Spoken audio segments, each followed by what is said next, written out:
basculons dans l'inconnu, météorologiquement parlant, avec une situation de dôme de chaleur, de blocage anticyclonique avec pas un nuage sur l'hexagone. Vous allez me dire, c'est déjà arrivé, on a déjà eu comme ça un avant-goût d'été au mois de mai. C'est vrai. Ce qui est totalement inédit, c'est que les températures que nous avons encore ce soir à 23 heures et qui sont encore au-delà des normales de ce qu'on devrait avoir au milieu de la journée en mai, eh bien, ce qui est totalement inédit, c'est que ces températures-là, elles vont durer au moins jusqu'à mercredi. Ça n'est jamais arrivé dans l'histoire des relevés.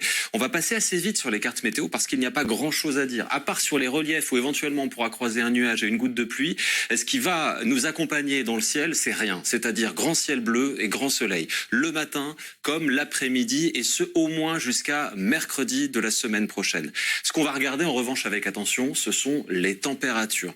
Les températures de demain matin, par exemple, vous prenez cette carte-là, vous la transposez en juillet et vous avez déjà des températures qui sont anormales pour l'été.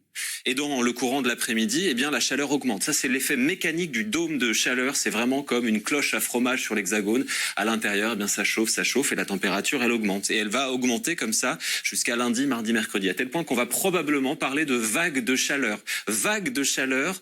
En mai, pareil, ça n'est jamais arrivé. On bascule dans l'inconnu avec lundi des températures de 33 de moyenne sur la moitié nord. Quelques risques d'instabilité peut-être sur le massif central, mais c'est vraiment à la marge. Mardi, c'est simple. Mardi pourrait être la journée la plus chaude jamais enregistrée au mois de mai depuis 1930. 33 de moyenne au nord comme au sud. Et eh bien, ça continue. Ça continue au moins jusqu'à mercredi. Mais là où on bascule dans l'inconnu, là où c'est presque inquiétant, c'est que les modèles météo qui nous servent à prévoir le temps qu'il va faire ne savent pas dire quand est-ce que ça va s'arrêter.